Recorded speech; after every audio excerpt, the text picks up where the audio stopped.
Mereka bilang jangan pulang lagi. Aku memang tak berniat. Tapi malam itu, aku mendengar suara ibuku melalui pintu. Ibu memohon. Kata-katanya menusuk dingin Desember seperti pecahan kaca. Tolong, aku tidak bilang opo-opo. Diikuti suara yang membuat darahku membeku. Aku tidak mengetuk. Aku menelepon 112 dengan jari gemetar, lalu berdiri seperti prajurit menjaga hal terakhir yang layak diselamatkan. Apa yang polisi temukan di balik pintu itu mengubah segalanya yang ku ketahui tentang rumah, tentang keluarga, tentang harga dari diam. Namaku Nadia Pratiwi. Dan aku sudah 2 tahun 2 bulan tak bicara dengan ibuku.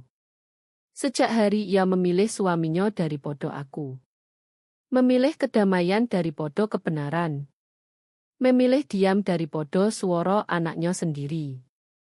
Tapi disitulah aku berdiri, di halaman rumah tempat aku besar di Bogor, melihat tetesan hujan deras mengguyur kaca mobil Honda tuaku sementara tanganku mencengkeram setir seperti satu-satunya yang menahanku tetap waras. Jakarta ke Bogor hanya 3 jam berkendara, tapi rasanya seperti 3.000 kilometer. Setiap tanda kilometer yang kulalui terasa mundur ke masa lalu. Setiap keluar tol mengingatkanku kenapa aku pergi dulu. Pesan dari sepupuku Rino samar-samar, ibumu butuh kamu. Tapi ada sesuatu dalam 3 kota itu yang menarikku pulang seperti ikan di kail. Rumah terlihat sama persis. Cat putih dengan jendela hijau. Kotak surat masih miring sedikit ke kiri sejak aku nabrak saat belajar nyetir. Tapi energinya berbeda. Bahkan dari jalan, aku merasakannya. Beban berat yang menyesakkan dari rahasia yang terlalu lama ditekan, seperti bunga di antara halaman buku yang tak pernah dibuka lagi. Aku tidak mengumumkan kedatanganku. Mungkin sebagian diriku ingin mengejutkan mereka, melihat kebenaran sebelum mereka sempat menutupinya dengan kebohongan manis. Pintu depan pasti terkunci. Selalu begitu setelah pukul 6 sore. Jadi aku berjalan ke belakang, sepatu botku berderak di genangan air hujan tipis. Melalui jendela dapur, aku melihat mereka semua berkumpul untuk makan malam. Ibu, suami barunya Pak Budi Santoso, dan orang lain duduk di kursi yang dulu milikku. Saat itulah aku mendengarnya. Suara datang dari lantai atas, teredam tapi jelas. Suara ibuku tinggi dan putus asa. Tolong, tolong, aku tidak bermaksud. Lalu bunyi jatuh seperti meja terguling, diikuti jeritan yang mengubah darahku jadi es. Tanganku sudah meraih gagang pintu belakang saat aku membeku. Setiap naluri berteriak agar aku menerobos masuk, lari naik tangga, menempatkan diri di antara ibu dan apapun yang terjadi. Tapi ada sesuatu lain, mungkin kebijaksanaan, mungkin pengecut, mungkin hanya ingatan semua kali ibu membela dia, membuatku mengeluarkan ponsel. Suara operator 112 tenang dan profesional. Odo darurat opo? Saya di Jalan Perumahan Bogor nomor 427, kataku, terkejut suaraku sendiri begitu mantap. Saya dengar seorang wanita berteriak minta tolong di dalam. Saya rasa dia sedang disakiti. Tolong kirim orang segera. Ando di dalam rumah? Tidak, saya di luar. Saya anaknya. Baru tiba dan mendengar. Jeritan lain memecah malam. Kali ini aku bisa menangkap kata-katanya. Kamu menyakitiku. Petugas sedang dalam perjalanan. Bisa tetap ditelepon. Aku menempelkan tubuh ke dinding rumah yang dingin. Ponsel tetap di telinga. Setiap saraf di tubuhku berteriak. Melalui jendela dapur, aku melihat Pak Budi makan malamnya dengan tenang, memotong ayam goreng dengan gerakan presisi sementara kursi ibu kosong. Wanita asing di kursiku, yang tak kukenal, asyik scroll ponsel, tak terganggu sama sekali. Bagaimana mereka bisa duduk begitu saja? Bagaimana mereka tak mendengar apa yang kudengar? Kecuali mereka mendengar, kecuali ini biasa, kecuali makan malam sudah seperti ini di rumah yang dulu terasa aman bagiku. Jeritan berhenti, diganti suara lebih buruk, ratapan rendah seperti binatang terluka. Lalu langkah kaki, berat dan sengaja, melintasi lantai atas. Aku kenal langkah itu. Dulu aku belajar melacaknya seperti rusa melacak pemburu. Saat aku masih tinggal di sini dan Pak Budi baru pindah dengan senyum penuh gigi dan koto-koto manis seperti madu. Bu, Ondo masih di sono? Suara operator menahanku di masa kini. Yo, bisikku. Soyo di sini. Soyo tidak pergi sampai mereka tiba. 2 menit, 3, 4. Setiap detik terasa seperti karet tarik, dan aku berdiri di tengah hujan, penjaga gerbang rumah masa kecilku, menunggu bola bantuan datang. Ketika lampu biru merah akhirnya mewarnai dinding putih rumah bergantian, aku merasakan sesuatu di dalamku bergeser dan menetap. Mereka bilang jangan pulang. Aku tak berniat. Tapi kadang alam semesta punya rencana lain. Dan kadang kau mendapati dirimu berdiri di tengah hujan di depan rumah ibumu, baru saja menelepon yang akan mengubah segalanya. Kadang kau pulang bukan untuk menyembuhkan, tapi untuk berperang. Tapi mari mundur beberapa jam ke saat aku pertama kali melangkah masuk pintu depan dan merasakan dingin yang tak ada hubungannya dengan cuaca Desember. Aku tiba pukul 4:30 sore, saat matahari sore mulai memerah di langit Bogor. Kunci lamaku masih pas. Keajaiban kecil, tapi rumah yang terbuka bagiku terasa akrab sekaligus asing, seperti melihat bayanganmu di cermin rumah hantu. Dinding warnanya sama, tapi foto baru tergantung di tempat foto keluarga dulu. Wajah Pak Budi tersenyum dari setiap bingkai, lengannya memeluk ibu dengan posesif. Nadia. Suara ibu datang dari dapur. Tak terkejut, tak menyambut, hanya datar seperti membaca namaku dari daftar belanja. Aku menemukan mereka di ruang makan, sudah duduk untuk makan malam lebih awal. Pak Budi duduk di kepala meja, tempat ayahku dulu, meski ayah sudah meninggal 8 tahun lalu. Dia mendongak padaku dengan mata biru pucat yang tak pernah berkedip cukup, mulutnya melengkung jadi opo yang dia anggap senyum. Wah, anak hilang kembali. Suaranya halus seperti arak, yang terasa panas saat ditelan. Moyo, kamu tak bilang kita kedatangan tamu. Tangan ibu bergetar ke lehernya, merapikan sial yang tak kuingat dia punya. Tidak. Nadia tak bilang dia akan datang. Aku berbohong, aku kirim pesan pagi tadi, sambil mengamati wajahnya. Dia tahu aku bohong. Aku tahu dia tahu, tapi dia hanya mengangguk, ikut bermain sandiwara bahwa ini normal, bahwa anak perempuan butuh janji temu untuk pulang. Wanita asing di kursiku ternyata Melisa, anak Pak Budi dari pernikahan pertama. Dia memandangku seperti sesuatu yang ingin dia kikis dari sepatunya, lalu kembali ke saladnya. 23 tahun, menurut hitunganku cepat, tapi dia berjalan seperti pemilik rumah. Mungkin memang begitu. Duduk, perintah Pak Budi, menunjuk kursi lipat yang diletakkan di sudut meja. Bukan kursi sungguhan, hanya akomodasi sementara. Moyo, ambilkan piring untuk dia. Aku tak lapar, kataku, tapi tetap duduk. Ibu sudah bergerak. Otomatis seperti robot, mengambil piring yang tak kuinginkan untuk makanan yang tak akan kumakan. Percakapan makan malam adalah pelajaran tentang dunia yang tak nyata. Pak Budi memimpin, menceritakan kesepakatan properti suksesnya, sementara Melisa ikut mengeluh tentang pekerjaannya di kantornya. Ibu hampir tak bicara, hanya mengaduk makanan di piring dan tertawa saat Pak Budi tertawa, mengangguk saat dia bicara, tapi waktunya meleset seperti aktor yang lupa adegannya. Jadi Nadia, kata Pak Budi sambil memotong ayam dengan presisi bedah. Masih buang-buang gelar Dilsem itu. Masih bantu korban kekerasan rumah tangga. Yo, jawabku dengan suara datar. Aku melihat ibu tersentak saat koto kekerasan rumah tangga keluar. Kulihat tangannya tanpa sadar ke rusuknya. Dia mengunyah sambil berpikir. Moyo bilang kamu menyebarkan cerita tentang kami, tentang aku. Aku tak bicara dengan ibu hampir 2 tahun. Tidak.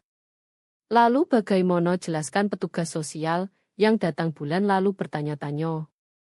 Aku tak pernah panggil petugas sosial, tapi melihat wajah ibu yang kurus, pucat, memar kuning samar di atas syalnya, aku berharap tadi aku lakukan.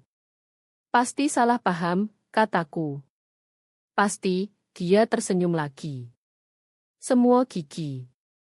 Kamu tahu bagaimana orang di kota kecil bicara, bagaimana reputasi bisa hancur oleh koto-koto sembarangan. Setelah makan malam, aku kabur ke kamar lamaku yang sudah diubah jadi gudang alat olahraga Pak Budi. Rak buku masa kecilku hilang, diganti rak dumbel. Tapi di lemari, tersembunyi di belakang kotak laporan pajak Lomo Pak Budi, aku menemukan kotak kardus dengan namaku ditulis tangan ibu. Di dalamnya barang-barang yang kutinggalkan. Buku tahunan SMA, perhiasan, kartu ulang tahun dari nenek. Tapi campur dengan barang bukan milikku. Kwitansi makan malam yang ibu katakan Pak Budi ajak dia. Foto dia pakai gaun yang ku ketahui ku beli untuknya. Hadiah yang dia bilang dari Pak Budi. Kebohongan kecil, tapi kebohongan tetap. Setiap satu botol di tembok antara kami. Aku turun lagi dan menemukan ibu sendirian di dapur mencuci piring dengan tangan meski mesin pencuci piring masih bagus. Bahunya kaku, gerakannya tajam dan cepat. Ibu. Dia tak menoleh. Kamu tak seharusnya pulang. Rino tak mengerti. Tak ada yang mengerti. Pak Budi baik padaku. Dia merawatku. Dia berhenti, mencengkeram tepi wastafel. Tolong, Nadia, pergi sebelum. Sebelum opo? Tapi dia sudah berjalan pergi, meninggalkanku dengan air sabun dan pertanyaan tak terjawab. Aku melihat dia naik tangga, memperhatikan bagaimana dia pegang-pegangan seperti takut jatuh. Bagaimana dia berhenti di tengah anak tangga untuk menarik napas. Saat itulah aku melihatnya. Setetes darah di karpet putih di dasar tangga, masih segar, masih basah. Aku seharusnya pergi saat itu. Seharusnya ambil kunci dan kembali ke Jakarta ke apartemenku, yang aman dengan kunci gando dan rantai. Tapi aku tak pergi. Aku tetap karena setetes darah itu adalah titik akhir kalimat yang baru mulai kubaca. Kadang kau tak melihat perangkap sampai sudah terjebak di dalamnya. Kadang tanda peringatan ditulis dalam bahasa yang harus dipelajari dengan susah payah. Kadang kau harus menunggu jeritan. Kembali ke kamar lamaku, aku tak bisa hilangkan bayangan setetes darah itu. Aku duduk di bangku angkat beban Pak Budi dikelilingi barang-barangnya dan mencoba menyusun apa yang kulihat. Kotak penyimpanan diberi label rapi tulisan tangannya. Dokumen pajak 201920023. Kwitansi bisnis, berkas properti, semuanya teratur, semuanya terkendali. Tapi yang kutemukan di belakang kotak-kotak itu membuat tanganku gemetar. Tersembunyi di sudut, separuh tertutup selimut tua, ada kotak perhiasan kecil yang kukenali. Nenek ibu yang memberikannya padanya. Kayu mahoni asli dengan penari balerino kecil di dalam. Aku buka pelan-pelan, melodi For Elise berdenting lemah, perutamanya hampir habis. Di dalamnya hadiah-hadiahku untuknya, berantakan seperti rahasia bersalah, gelang perak yang kutabung berbulan-bulan untuk ulang tahunnya, yang ke-50, anting mutiara dari hari ibu pertama setelah ayah meninggal, kalung buatan tangan dari fase pembuatan perhiasanku. Kasar tapi penuh cinta. Setiap potong ada label kecil tulisan Pak Budi. Natal 2022. Hadiah ulang tahun dari Budi dengan cinta. Dia menulis ulang sejarah kami, menghapusku satu hadiah demi satu. Aku mendengar langkah di koridor dan cepat menutup kotak, mendorongnya kembali. Pintu terbuka tanpa ketuk. Pak Budi tak pernah ketuk, dan dia berdiri di sono, memenuhi bingkai pintu dengan kehadirannya. Menemukan semua yang kamu butuh. Nodo suaranya ramah, tapi matanya dingin seperti hujan Januari. Cuma lihat bagaimana kamu ubah semuanya, kataku sambil berdiri. Kami sama tinggi, tapi dia punya cara membuat semua orang merasa lebih kecil. Memperbaiki, dia koreksi. Ibumu tenggelam dalam kekacauan. Semua kenangan lomo itu memberatkan dia. Aku bantu dia lepaskan. Sepertinya dia lepaskan banyak hal. Dia melangkah masuk, menutup pintu di belakang. Ruangan tiba-tiba terasa pengap. Kamu tahu masalahmu opo, Nadia? Kamu tak bisa terima ibumu bahagia, bahwa dia sudah move on, bahwa dia tak butuh kamu lagi. Itukah yang dia bilang? Dia tak perlu bilang opo-opo. Aku kenal dia lebih baik daripada kamu pernah. Dia mendekat. Cukup dekat sampai aku bisa bau parfumnya, yang mahal dan menyesakkan. Dia cerita tentang kecemburuanmu, bagaimana kamu tak tahan dia menemukan cinta lagi, bagaimana kamu coba racuni dia terhadapku. Aku tak pernah, panggilan ke teman-temannya, email ke saudarinya. Oh yo. Aku tahu semua tentang kampanyemu kecil itu. Suaranya turun lebih rendah. Tapi tak berhasil, kan? Karena dia pilih aku. Dia pilih aku setiap hari. Melalui lantai, aku dengar suara samar dari kamar ibu di bawah. Gumam rendah, suara rekaman Pak Budi, Toy, lalu suara ibu yang aneh formal. Aku mengerti. Yo, aku mengerti sepenuhnya. Pak Budi tersenyum, sepertinya mendengar juga. Dia latihan pidato untuk makan malam Rotary Club besok. Aku tulis untuknya. Dia gugup bicara di depan umum. Aku urus semuanya untuknya sekarang. Semuanya. Dia tinggalkan aku sendirian, tapi kehadirannya tetap seperti asap. Aku tunggu sampai dengar dia turun sebelum menyelinap ke koridor.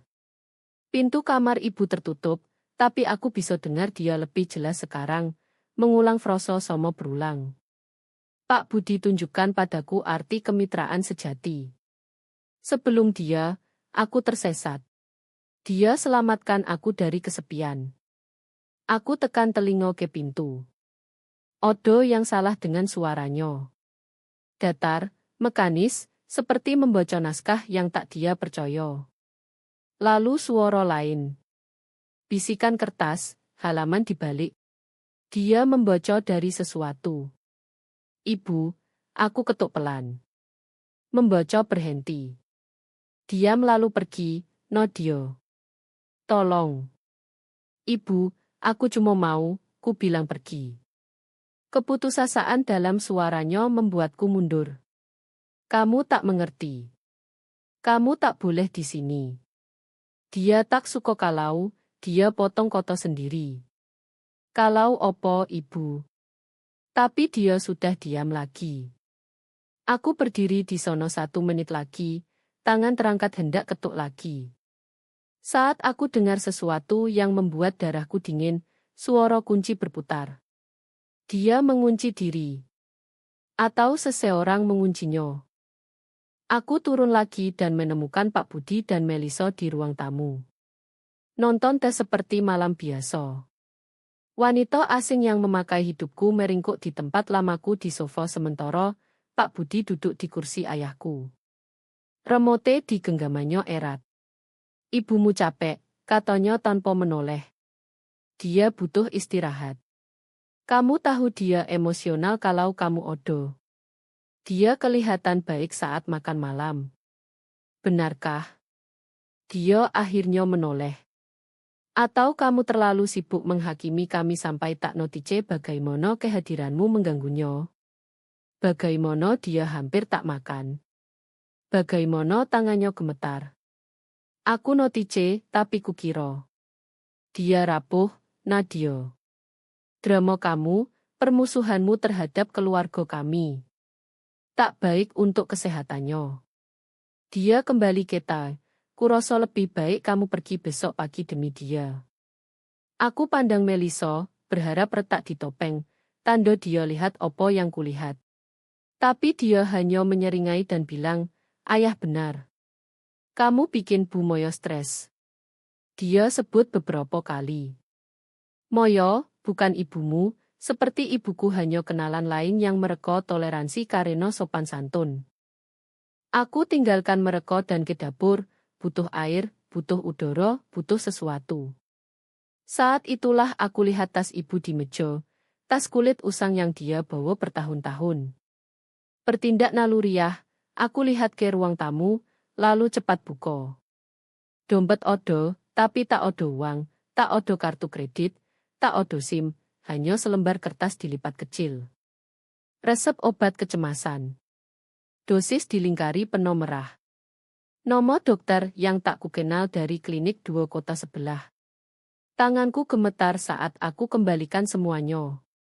Potongan-potongan mulai jatuh tempat, membentuk gambar yang tak ingin kulihat tapi tak bisa kualihkan pandang. Isolasi, kontrol, sejarah ditulis ulang, pintu terkunci, dan ibuku di atas latihan koto-koto yang orang lain tulis untuknya. Rumah sunyi setelah jam 11 malam. Aku berbaring di sofa tarik di basemen. Tempat tidur yang ditugaskan padaku, menatap langit-langit dan mendengar rumah berderak di sekitarku. Setiap bunyi kayu, setiap bisik angin ke jendela, setiap detak jam kakek di atas membuatku tegang. Pukul 0:43, aku dengar. Bunyi kedebuk pelan tepat di atasku, kamar ibu. Lalu suaranya, teredam tapi jelas. Tolong, aku tidak bilang opo-opo. Aku duduk tegak, jantung berdegup kencang. Suara Pak Budi berikutnya, rendah dan berbahaya. Koto-koto tak jelas, tapi nada membuat kulitku merinding. Lalu kedebuk lain, lebih berat. Maaf. Suara ibu lebih jelas sekarang, putus asa. Aku tak akan. Aku tak bermaksud. Aku sudah bergerak, kaki telanjang diam di tangga basemen ke landing dapur. Aku berhenti, menajamkan telinga. Kamar utama tepat di atas, dan melalui langit-langit tipis rumah tua, aku bisa lacak gerakan mereka. Langkah ringan ibu mundur, langkah berat Pak Budi mengikuti. Kamu pikir aku bodoh? Suaranya lebih keras sekarang. Halus seperti arak yang jadi asam. Kamu pikir aku tak tahu apa yang kamu lakukan? Aku tak panggil siapapun. Sumpah. Lalu jelaskan ini. Bunyi jatuh. Sesuatu dilempar ke dinding.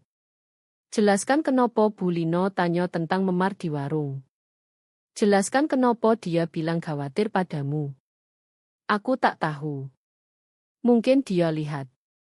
Suara ibu terpotong tiba-tiba, diganti suara tersedak. Aku lari naik tangga 22, ponsel sudah di tangan. Saat aku capai koridor, aku dengar suara terburuk seumur hidupku. Ibu tersengal, berjuang bernapas. Dan suara Pak Budi, tenang dan terukur. Kamu harus lebih hati-hati, Moyo. Kamu ceroboh sekali, selalu jatuh, selalu menyakiti diri. Tubuh jatuh ke lantai keras. Kamu menyakitiku. Jeritan robek dari tenggorokan ibu, kasar dan primal. Aku tak ragu. Aku tekan 112, mundur dari pintu mereka ke ujung koridor. Saat panggilan tersambung, aku tekan rekam di ponsel dengan jari gemetar, angkat ke arah kamar mereka. 112, odo darurat opo. Jalan Perumahan Bogor 427, bisikku mendesak. Ibu saya diserang. Saya dengar dia jerit. Tolong cepat. Melalui pintu. Bangun. Jangan dramatis. Bangun. Jeritan lain. Suara sesuatu diseret di lantai. Tolong, ibu terisak. Tolong, Budi. Aku tak bisa napas. Petugas dalam perjalanan, koto operator. Ando aman? Soyo di koridor. Soyo merekam ini. Tolong bilang mereka cepat. Suara lebih. Kain robek. Ibu menangis. Suara Pak Budi berganti antara marah dan tenang menakutkan. Ini yang terjadi kalau kamu khianati aku. Kalau kamu langgar aturan. Kamu tahu aturannya, kan? Ucapkan. Aku. Aku milikmu, bisik ibu. Opo lagi? Aku tak bicara dengan siapa pun tanpa izin. Dan aku tak odo opo-opo tanpamu. Tangan yang pegang ponsel gemetar hebat hampir jatuh, tapi aku terus rekam. Bahkan saat air mata mengalir di wajahku. Bukti. Aku butuh bukti. Benar, koto Pak Budi. Jadi kenapa kamu buat aku lakukan ini? Kenapa kamu selalu buat aku sakiti kamu? Gaslighting, manipulasi, semua yang kupelajari di LSM. Semua yang ku coba ceritakan podo ibu 2 tahun lalu saat pertama lihat tanda-tandanya, semuanya odo di sini, terekam jelas digital. Bu, Ondo masih di sono? Suara operator menahanku. Yo, napasku. Mereka di kamar utama. Dia terluka. Saya dengar. Pintu koridor lain terbuka. Melisa berdiri di sono pakai piyama kelihatan kesal. Kamu lagi opo? Aku angkat ponsel, tunjuk panggilan 112 aktif. Wajahnya memucat. Ayah, teriaknya. Ayah. Suara dari kamar utama berhenti mendadak. Aku dengar suara Pak Budi tajam. Opo? Dia panggil polisi. Diam, lalu langkah berat dan cepat, melintasi ruangan. Kunci pintu klik. Aku pindah ke posisi di puncak tangga, masih rekam. Kalau dia keluar, kalau dia coba lari, aku punya semuanya di video. Tapi dia tak keluar. Sebaliknya, aku dengar air mengalir, laci buka tutup. Dia membersihkan, ganti baju, siapkan ceritanya. Kamu bodoh sekali, desis Melisa padaku. Kamu tak tahu apa yang kamu lakukan. Aku lakukan yang seharusnya dilakukan lama lalu. Dia tertawa pahit dan dingin. Kamu pikir kamu selamatkan dia? Dia akan bohong untuk ayahku. Selalu begitu. Lalu ayahku akan buat dia bayar untuk ini. Kamu baru saja buat semuanya lebih buruk. Sirene sudah terdengar, semakin keras. Lampu merah biru mulai menari di dinding koridor, melalui jendela. Aku tetap angkat ponsel, masih rekam. Saat bel pintu berbunyi, suara Pak Budi teredam melalui pintu. Moyo sayang, ingat yang kita latihan. Kamu jatuh. Kamu ceroboh. Kamu jatuh dan aku coba bantu kamu. Ucapkan. Aku jatuh, ibu ulang, suaranya hancur. Itu gadis baikku. Sekarang, mari kita jelaskan kesalahpahaman ini. Pintu kamar utama terbuka. Pak Budi keluar dulu, sudah pakai baju baru lengkap, rambut basah tapi rapi. Dia lihat aku dengan ponsel dan rahangnya mengencang, tapi senyumnya tak goyah. Nadia, katanya ramah. Apa yang kamu lakukan? Di belakangnya, ibu muncul. Bahkan di cahaya koridor redup, aku bisa lihat bekas merah-marah di lehernya, bengkak di mata kirinya. Dia pegang rusuk dengan satu tangan, berjalan seperti setiap langkah sakit. Ibu, kataku pelan. Dia tak mau pandang aku.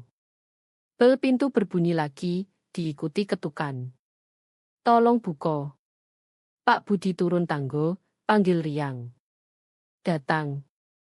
Maaf, kami tidur. Aku ikut. Jaga jarak, ponsel masih rekam.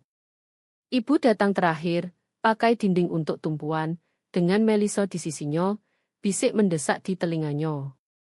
Ini saatnya, momen kebenaran. Segalanya tergantung apa yang terjadi saat pintu terbuka.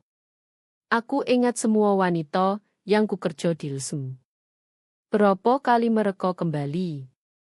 Berapa kali mereka bohong untuk lindungi pelaku? Berapa kali butuh sebelum mereka akhirnya temukan kekuatan bicara kebenaran? Tolong, Ibu, doaku diam tolong kuat. Sekali ini saja. Pak Budi raih gagang pintu, balik pandang ke kami semua, dan bilang dengan percaya diri sempurna, senyum semua orang. Kami keluarga bahagia. Lalu dia buka pintu. 2 polisi berdiri di teras. 1 veteran dengan pelipis beruban dan wanita muda yang matanya tangkap segalanya sekaligus. Pertunjukan Pak Budi langsung dan sempurna. Pak polisi, maaf atas kebingungan ini. Anak tiri saya, dia tunjuk aku dengan kecewa, punya masalah dengan situasi keluarga kami. Saya khawatir dia mungkin bereaksi berlebihan terhadap. Pak, kami terima laporan gangguan rumah tangga, polisi pria potong. Kami perlu cek kesejahteraan semua orang. Tentu. Silakan masuk. Pak Budi minggir. Semua kerjasama dan perhatian. Istri saya jatuh kecil di atas. Saya coba bantu dan suaranya jadi keras. Kamu tahu jatuh di gelap bisa menakutkan. Polisi masuk, moto terlatih merekos can tempat. Polisi wanita, Bu Polisi Sari menurut rencananya, langsung ke Ibu. Bu, Anda baik-baik saja. Bisa cerita apa yang terjadi? Ibu berdiri di dasar tangga, 1 tangan masih pegang rusuk. Di cahaya masuk terang, bekas di lehernya vivid seperti cat baru. Dia buka mulut, tutup lagi, pandang Pak Budi. Aku, mulai, lalu berhenti. Aku jatuh. Di mana Anda jatuh, Bu? Tanya Bu Polisi Sari lembut, posisi dirinya antara Ibu dan Pak Budi. Di kamar tidur, aku. Tersandung sesuatu di gelap. Bekas di leher Anda, dari jatuh. Tangan Ibu ke lehernya. Iya, aku. Nabrak lemari. Aku tak bisa diam, saya punya rekaman, kataku, angkat ponsel. Saya rekam semuanya. Kamu bisa dengar dia serang dia. Kamu bisa dengar dia jerit minta tolong. Topeng Pak Budi selip 1 detik, kilat amarah murni, sebelum kembali ke patriar prihatin. Nadia punya masalah sejak ayahnya meninggal. Dia tak pernah terima hubunganku dengan ibunya. Dia pernah tuduh sebelumnya. Saya ingin dengar rekaman itu, kata polisi pria. Aku buka file dengan jari gemetar dan putar. Koridor penuh suara kekerasan, gedebuk, jeritan, ibu memohon, suara Pak Budi dingin dan mengendalikan.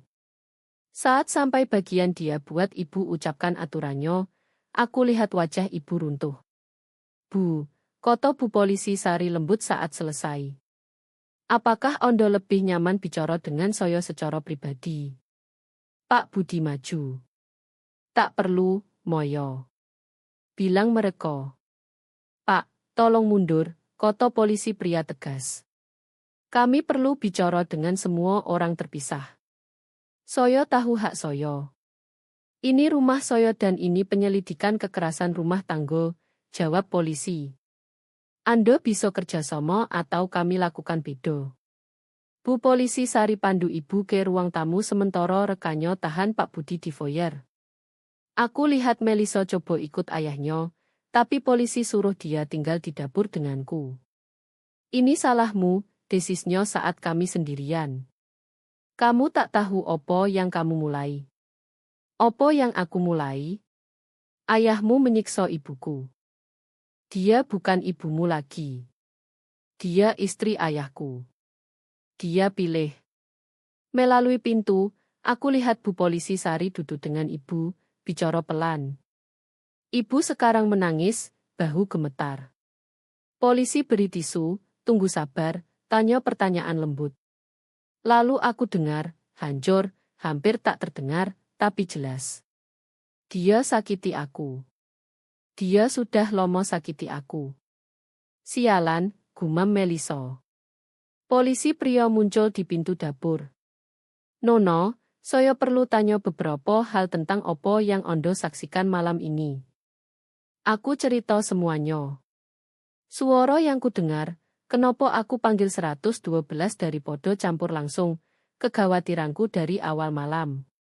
Dia catat, tanya klarifikasi, suruh aku email rekaman padanya.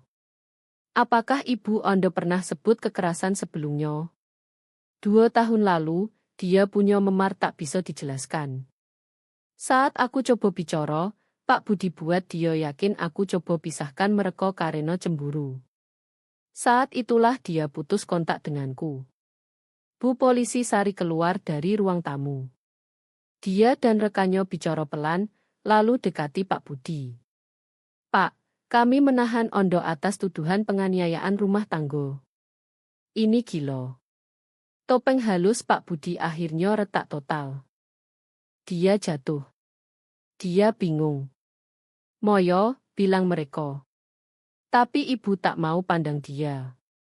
Dia duduk bungkuk di sofa pegang kartu nomor Bu Polisi Sari, air mata mengalir. Kamu tak bisa percaya apa yang dia bilang, lanjut Pak Budi saat mereka borgol dia. Dia minum obat. Dia tak stabil. Ini semua salah paham. Pak, Ando berhak diam. Saat mereka bawa dia lewat aku, mata Pak Budi bertemu mataku. Topeng hilang total sekarang, diganti sesuatu yang membuat kulitku merinding. Kamu hancurkan keluarga ini, katanya pelan. Kamu hancurkan dia. Dia bahagia sampai kamu pulang. Tidak, kataku keras cukup untuk semua dengar. Kamu yang hancurkan dia. Aku cuma berhenti biarkan kamu lolos. Mereka bawa dia ke mobil patroli. Melisa ikut di belakang sudah telepon yang kukira pengacara. Bu Polisi Sari tinggal dengan kami, bantu ibu dokumentasikan luka dengan foto, jelaskan tentang perintah perlindungan dan layanan korban. Rekaman membantu, katanya pelan saat ibu di kamar mandi. Tanpa itu, kasus ini sering tak kemono-mono. Kamu lakukan hal benar. Apakah dia akan aman saat dia keluar? Tergantung dia.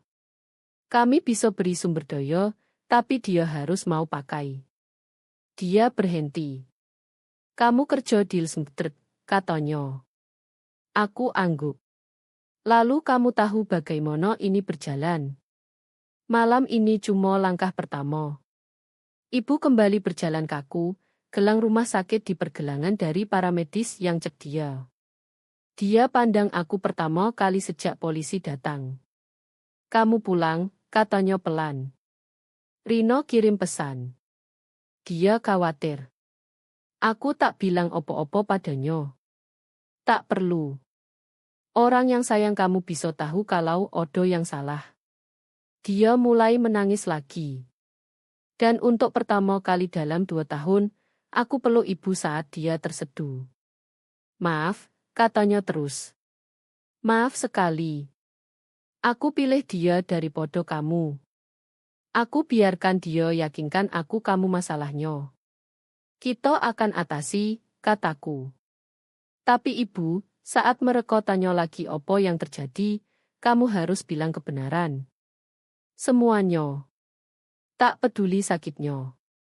Dia angguk di bahuku. Aku tahu. Aku akan. Janji. Di luar, mobil patroli pergi, bawa Pak Budi ke tahanan kabupaten. Mobil Melisa ikut, lampu belakang hilang di malam. Rumah terasa berbeda sudah, lebih ringan entah bagaimana, seperti beban diangkat dari pondasinya. Tapi aku tahu ini belum selesai. Ini baru awal. Pukul 9 pagi berikutnya, mereka datang seperti burung pemakan bangkai. Penangkapan Pak Budi menyebar di jaringan gosip Bogor secepat skandal kota kecil. Kakaknya Bu Heni datang pertama, masuk dengan kunci yang tak kuketahui di abunya, diikuti saudari Ibu Bulino, dan parade tetangga prihatin serta kerabat jauh yang tak kulihat sejak pemakaman ayah. Ruang tamu penuh suara, masing-masing yakin tahu cerita sebenarnya. Moyo sayang, ini semua salah paham, kata Bu Heni, duduk di meja kopi pegang tangan ibu. Pak Budi telepon dari tahanan. Dia jelaskan semuanya. Kamu jatuh. Dan ini, dia lempar pandang beracun padaku. Besar-besarkan semuanya. Ibu duduk diam, masih pakai baju malam tadi. Memar di lehernya sekarang ungu gelap meski dia coba rias. Jangan biarkan dia manipulasi kamu, lanjut Bu Heni. Kita semua tahu dia punya masalah dengan Pak Budi dari awal. Cemburu itu jelek. Cemburu. Aku berdiri dari kursi sudut. Lihat lehernya. Bu Heni, lihat wajahnya. Aku lihat wanita ceroboh yang selalu kecelakaan, suara Bu Heni tajam. Ingat saat dia patah pergelangan tahun lalu dan gegar otak tahun sebelumnya? Pak Budi sabar sekali dengan kesulitannya. Darahku dingin. Pola. Odo pola sepanjang waktu. Dijelaskan. Dinormalisasi. Diterima. Bu Lino bicara dari seberang ruangan. Aku coba tanya tentang Memar di warung minggu lalu. Moyo sayang, kenapa kamu tak bilang?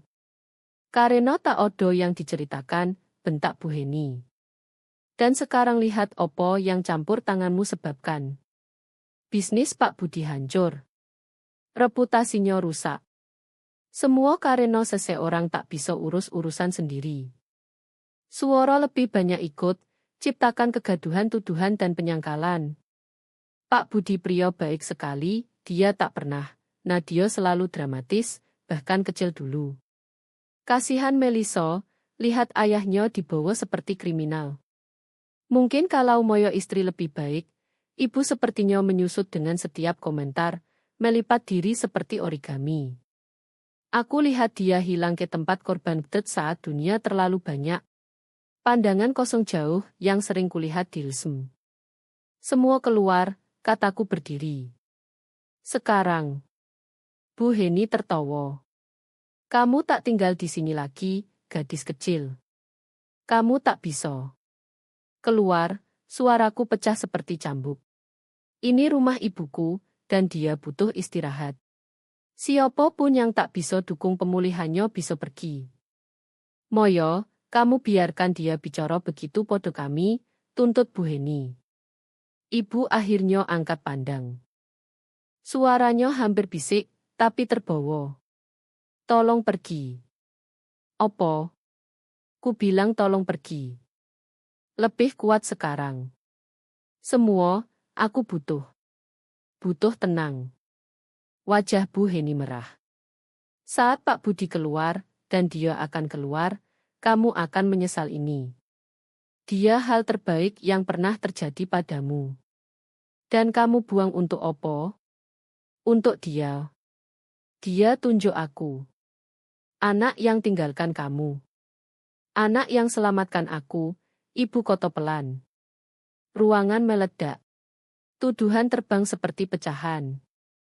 Aku perusak rumah, pembuat masalah, anak cemburu yang tak terima kebahagiaan ibunya. Ibu tak tahu terima kasih, gila, pembohong cari perhatian. Kebisingan naik sampai kukira jendela pecah. Lalu Bu Lino berdiri, bibi pendiamku yang tanya tentang Memar di warung, yang notice opo yang orang lain pilih abaikan. Aku percaya dia, katanya sederhana. Ruangan sunyi. Aku lihat saudariku hilang selama 3 tahun. Lihat dia jadi hantu dirinya. Aku diam karena kukira. Kukira bukan tempatku, tapi aku percaya dia. Dia mendekati ibu, cium kening lembut. Aku di sini saat kamu siap bicara.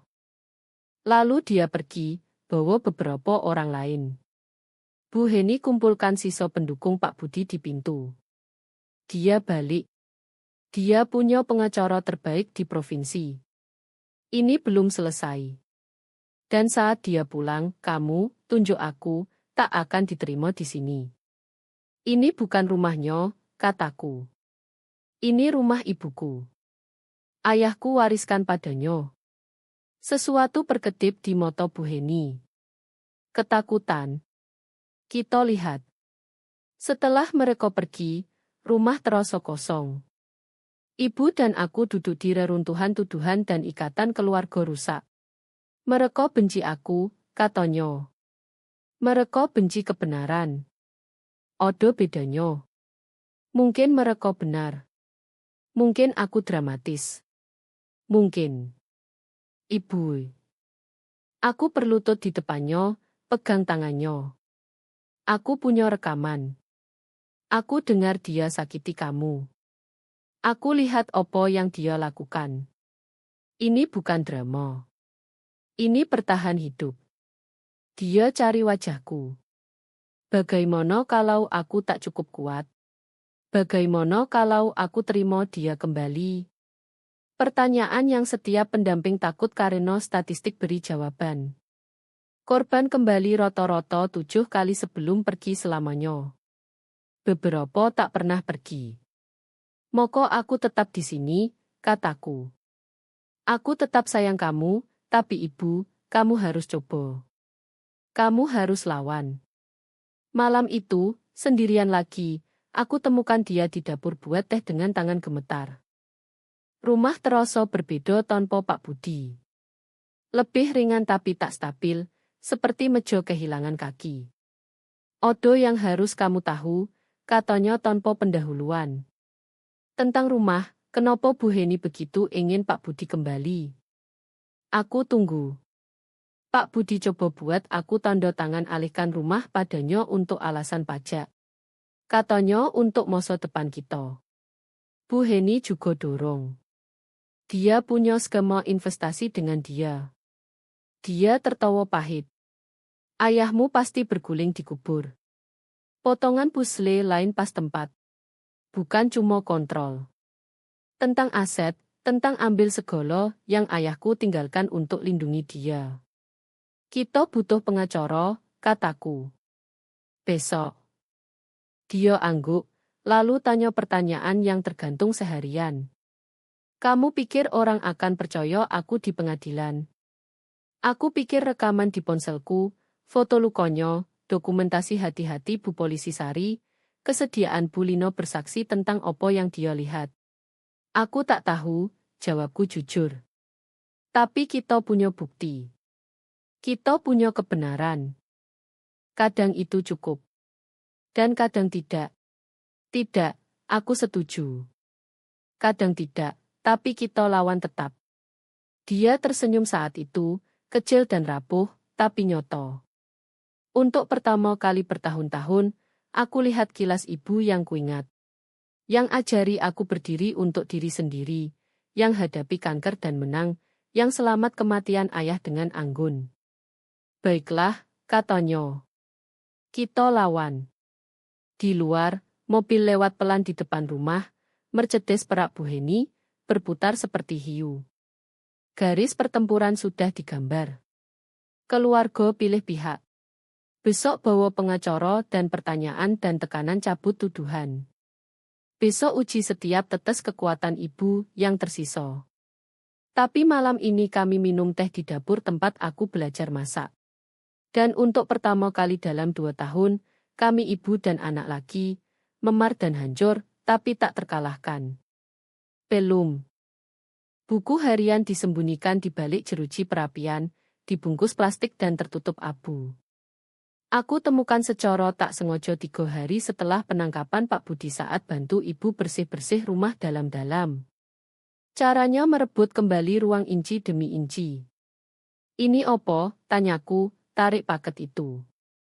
Ibu memucat. Aku lupa. Kukira dia temukan semua. Di dalam plastik ada 3 buku catatan komposisi. Halamannya melengkung karena lembab, tapi masih bisa dibaca. Tulisan tangan ibu, sempit dan hati-hati, isi setiap baris. 15 Maret 2023. Pak Budi bilang aku malu dia dimakan malam perusahaan. Aku tak ingat opo yang salah. Dia begitu marah. Memar di lenganku seperti sidik jari. Aku bilang Bu Lino aku tersangkut di pintu mobil. 22 Maret. Dia temukan tagihan kartu kreditku. Aku beli kartu ulang tahun Nadia tanpa izin. Dia potong semua kartuku. Katanya lebih baik dia urus uang. Aku begitu lelah. 3 April.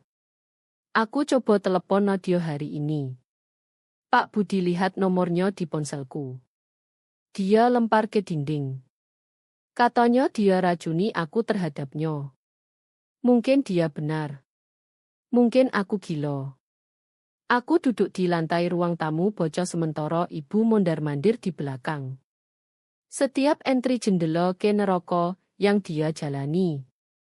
Eskalasi bertahap, isolasi terencana, penghancuran sistematis rasa dirinya. 10 Juni. Bu Heni bantu Pak Budi yakinkan aku berhenti kerja di perpustakaan. Mereka bilang aku terlalu rapuh kerja. Sekarang aku tak punya uang sendiri, tak ada kunci mobil, tak ada jalan keluar. 2 Agustus, dia buat aku tulis surat ke teman bilang aku butuh ruang. Dia awasi saat aku tulis, kirim. Sekarang tak ada yang telepon lagi. 19 September, aku mimpi tentang ayah. Aku mimpi dia hidup dan kita muda lagi dan tak ada ini. Aku bangun dan Pak Budi odo dan aku ingin hilang. Ibu, kataku pelan. Ini bukti. Ini buktikan pola penganiayaan. Dia berlutut di sampingku. Sentuh buku catatan seperti bisa bakar dia. Aku mulai sembunyikan setelah dia temukan yang pertama. Dia buat aku bakar di depannya. Katanya simpan rahasia adalah pengkhianatan. Entry semakin gelap seiring maju. 30 November. Thanksgiving mengerikan. Dia buat aku bilang semua memar di wajah dari jatuh. Nadia pandang aku seperti tahu. Aku tak bisa tatap matanya. Setelah dia pergi, dia bilang kalau aku pernah bilang kebenaran padanya, dia pastikan dia kecelakaan. Aku percaya dia. 25 Desember, Natal sendirian. Dia bilang keluargaku toksik. Katanya aku lebih baik tanpa mereka. Aku mulai lupa siapa aku sebelum dia. 15 Januari 2024. Dia mau aku tanda tangan rumah padanya. Katanya untuk pajak. Aku tahu ayah tak akan maafkan.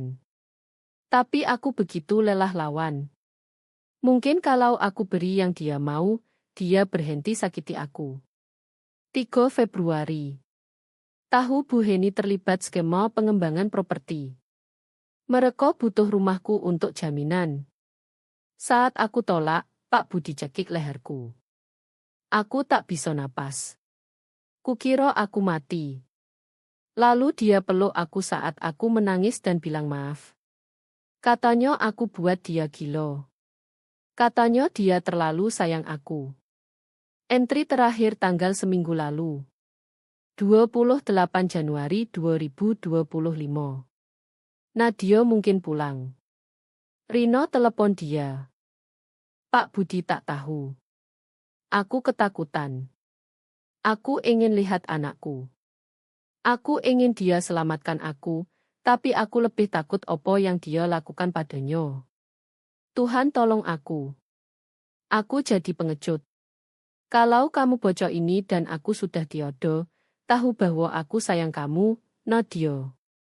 Aku sayang kamu lebih dari nyawaku sendiri. Aku cuma lupa cara berani. Kamu tak pernah pengecut, kataku, air mata mengalir. Bertahan butuh lebih berani daripada kamu tahu. Ibu juga menangis, diam seperti yang dia pelajari agar Pak Budi tak dengar. Aku perlu tunjuk ini ke jaksa. Kamu yakin? Ini sangat pribadi. Ini kebenaran, dan aku lelah sembunyikan kebenaran. Kami buat salinan sore itu. Satu untuk jaksa, satu untuk pengacara, Satu untuk brankas yang kami buka atas nama Ibu Sojo. Saat aku baca lagi, foto setiap halaman, aku temukan sesuatu di antara halaman terakhir. Kartu nomor rumah perlindungan wanita 2 kota sebelah. Aku telepon sekali, ibu akui. Tapi saat mereka bilang aku harus tinggalkan semuanya, mulai baru dengan nol, aku tak bisa. Rumah ini satu-satunya yang tersisa dari ayahmu. Rumah bukan ayah, kataku lembut. Kenangannya tak di dinding, tapi di kita. Malam itu, Detektif Rahman datang ambil buku harian. Dia ditugaskan lanjut kasus, bangun bukti untuk penuntutan. Ini tak ternilai, katanya, balik halaman hati-hati. Ini buat pola, tunjuk eskalasi, tunjuk kontrol psikologis. Dengan ini, rekaman, dan bukti fisik, kita punya kasus kuat. Seberapa kuat, tanya ibu. Pengacara Pak Budi dorong kesepakatan pengakuan, penganiayaan ringan, kelas manajemen amarah, moso percobaan. Tapi dengan ini, dia angkat buku harian. Jaksa bisa dorong kekerasan rumah tangga berat dengan faktor pemberat, penganiayaan psikologis, kontrol finansial, ancaman, semuanya hitung. Setelah detektif pergi, kami duduk di dapur soroti dokumen tersembunyi lain yang ibu mulai ingat. Polis asuransi yang Pak Budi coba ubah, rekening bank yang dia kosongkan. Dokumen investasi yang dia palsu tanda tangannya. Dia curi segalanya, katanya heran. Bukan cuma uangku, seluruh hidupku. Tapi kamu catat. Kamu tetap lawan meski kukira kamu menyerah. Dia tersenyum sedih. Aku belajar dari ayahmu. Dia selalu bilang catat semuanya. Katanya, kamu tak pernah tahu kapan butuh bukti kebenaran. Malam itu, aku dengar ibu telepon Bulino, baca bagian buku harian keras. Sulit dengar rasa malu dalam suaranya, menyalahkan diri, pertanyaan terus tentang persepsinya sendiri. Tapi Bulino hanya dengar, sesekali gumam dukungan, tak pernah hakim. Saat dia tutup telepon, ibu temukan aku di ruang tamu. Dia akan bersaksi tentang memar yang dia lihat, perubahan yang dia notice. Dia juga catat. Rupanya tanggal dan observasi. Dia bangun kasusnya sendiri, tunggu aku siap. Kamu punya lebih dukungan daripada kamu tahu, kataku. Aku dorong semua pergi. Tidak, dia yang dorong mereka pergi pakai suaramu. Odo bedanya. Kami habiskan sisa malam urus bukti, bangun timeline, siap perang depan. Setiap entry buku harian adalah tindakan pemberontakan kecil, bukti bahwa bahkan di momen tergelapnya, sebagian ibuku tolak hilang total. Wanita yang tulis entry itu, takut, terisolasi, perlahan hilang diri, sudah jadi orang lain, orang yang bisa lihat kebenarannya tertulis hitam putih dan bilang, ini terjadi. Ini nyoto, dan bukan salahku. Terima kasih, katanya saat kami kemas dokumen terakhir. Untuk pulang, percaya aku, tak menyerah. Terima kasih ayah, kataku. Dia yang ajari kita berdua jadi pejuang. Meski kita lupa, itu masih di dalam, menunggu. Dia angguk, sentuh buku harian sekali lagi. Besok kita bawa ini ke jaksa. Besok kita bawa ini ke jaksa. Dan Pak Budi akan tahu aku simpan. Dia akan tahu aku tak pernah benar-benar menyerah. Bagus, kataku ganas. Biarkan dia tahu. Biarkan dia paham dia tak pernah hancurkan kamu total. Bahwa di dalam kamu selalu rencana kabur. Malam itu, untuk pertama kali sejak aku pulang, ibu tidur sampai pagi. Tak mimpi buruk, tak jerit, hanya damai. Buku harian bebaskan dia, satu halaman demi satu. Ruang sidang lebih kecil dari podo yang kubayangkan. 6 bulan setelah malam itu, kami akhirnya hadapi Pak Budi di seberang kayu poles dan prosedur hukum. Dia pakai jas yang mungkin lebih mahal dari mobil ibu. Pengacaranya di samping seperti anjing penjogo Armani. Ibu duduk antara aku dan Bulino, tangan dilipat di pangkuan. Dia kurus, tapi matanya jernih. Wanita ketakutan dari buku harian berevolusi jadi orang yang kukenali, ibu yang besarkan aku, akhirnya keluar dari hibernasi bertahun-tahun. Negoro panggil Moyo Pratiwi ke kursi saksi. Ibu berdiri rapikan rok, gaun biru navy yang dia beli sendiri, pembelian pakaian pertama tanpa izin dalam 3 tahun. Saat dia jalan ke kursi saksi, moto Pak Budi ikut seperti predator lacak mongso. Jaksa, Bu Williams, teliti tapi lembut. Dia pandu ibu lewat timeline, eskalasi, malam aku pulang. Saat mereka putar rekamanku, beberapa juri tersentak saat suara kekerasan gema di speaker ruang sidang. Dia buat aku percaya aku tak ada opo-opo, koto ibu, suaranya mantap. Bahwa aku beruntung dia mau seseorang seburuk aku. Setiap hari, dia ambil sepotong diriku sampai aku tak ingat orang yang dulu. Pengacara Pak Budi coba ropek dia di pemeriksaan silang. Sarankan dia lebih-lebihkan, salah ingat, bohong untuk balas dendam.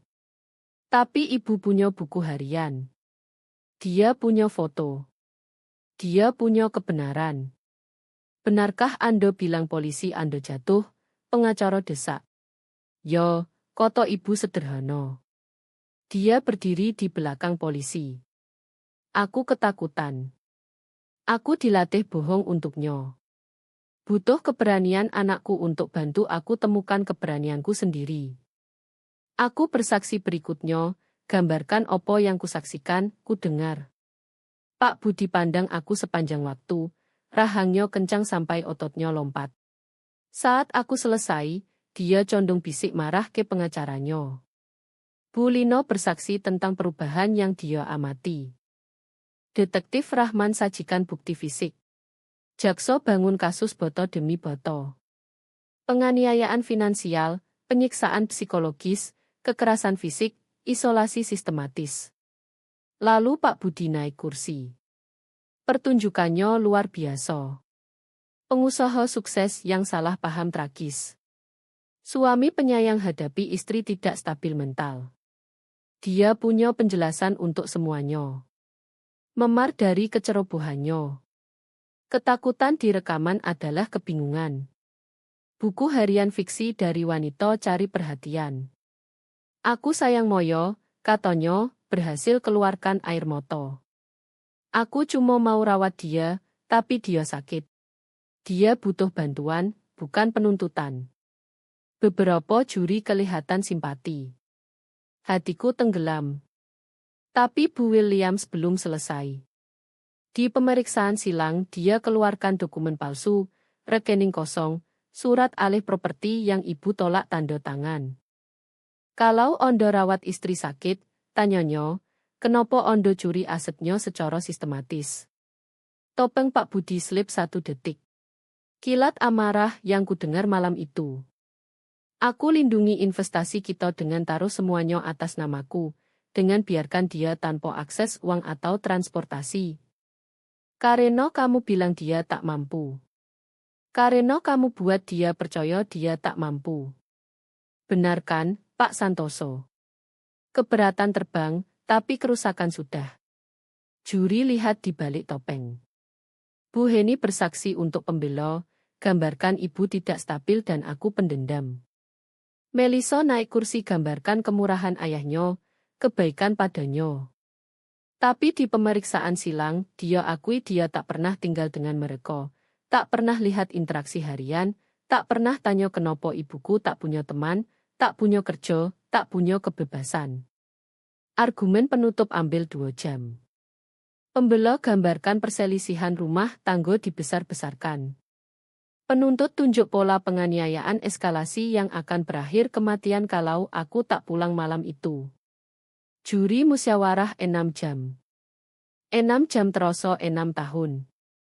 Saat mereka kembali, aku pegang tangan ibu begitu erat kukira bisa patah.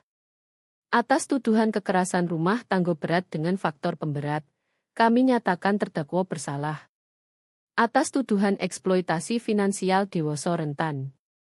Bersalah. Atas tuduhan ancaman kriminal. Bersalah.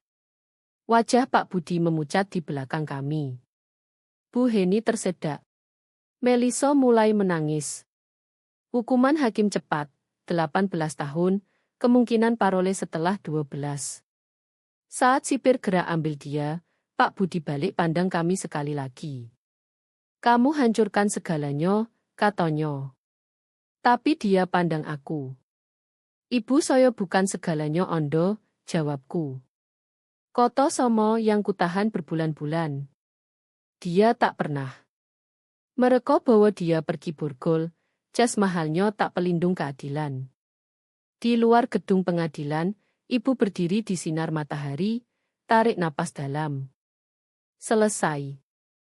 Bagian ini, aku koreksi. Pemulihan butuh waktu. Dia angguk. Tapi aku punya waktu sekarang. Waktu sendiri, hidup sendiri. Bu Lino antar kami pulang ke rumah ibu di mana dia ganti semua kunci. Hapus setiap jejak Pak Budi, cat dinding warna yang dia larang. Dia pertahankan rumah dan rebut kembali seperti dia rebut dirinya. Aku pikir kembali kerja, katanya saat kami masuk halaman. Perpustakaan Odo Lowongan. Bagus sekali, Ibu. Dan mungkin aku ambil kelas seni yang selalu ingin kucoba. Ayah akan suka itu. Dia tersenyum dan untuk pertama kali bertahun-tahun, sampai ke matanya. Yo, dia akan. Malam itu, kami duduk di ayunan teras yang ayah bangun. Lihat kunang-kunang dansa di taman. Ibu perlahan bawa kembali kehidupan. Rumah terasa rumah lagi. Bukan karena Pak Budi pergi, tapi karena ibuku kembali. Terima kasih, katanya pelan. Untuk dengar aku saat aku tak bisa bicara. Untuk panggil 112 dari Podo coba jadi pahlawan. Untuk rekam kebenaran saat aku terlalu takut bilang. Terima kasih, jawabku. Untuk bertahan, untuk lebih kuat dari Podo kamu tahu, untuk akhirnya pilih diri sendiri. Kami ayun pelan di udara malam hangat. Dua wanita yang pelajari kadang cinta berarti buat panggilan sulit, berdiri lawan keluarga, tolak biarkan diam menang. Pak Budi punya 18 tahun pikir opo yang dia lakukan. Ibu punya sisa hidup ingat siapa dia. Dan entah di mono, aku harap anak perempuan lain dengar ibu mereka panggil tolong dan tahu opo yang harus dilakukan. Kadang selamat bukan tendang pintu. Kadang seperti panggilan telepon, rekaman, penolakan pura-pura semua baik-baik. Kadang balas dendam terbaik cuma bertahan, bersaksi, dan jalan keluar gedung pengadilan ke sinar matahari bebas. Ayunan teras berderet pelan saat kami ayun, dan ibu bersenandung lagu yang kuingat dari masa kecil. Sebelum Pak Budi, sebelum ketakutan, saat kami cuma keluarga yang tak tahu betapa beruntungnya aman. Sekarang kami tahu dan kami tak akan anggap remeh lagi. Cerita ini berakhir di sini, dengan ibu dan aku yang akhirnya bebas. Setelah sidang, hidup kami berubah pelan tapi pasti. Ibu mulai kembali ke perpustakaan, senyumnya semakin lebar setiap hari. Aku tinggal di Bogor beberapa bulan lagi, bantu dia bangun kembali, urus dokumen, dan pastikan perintah perlindungan ditegakkan.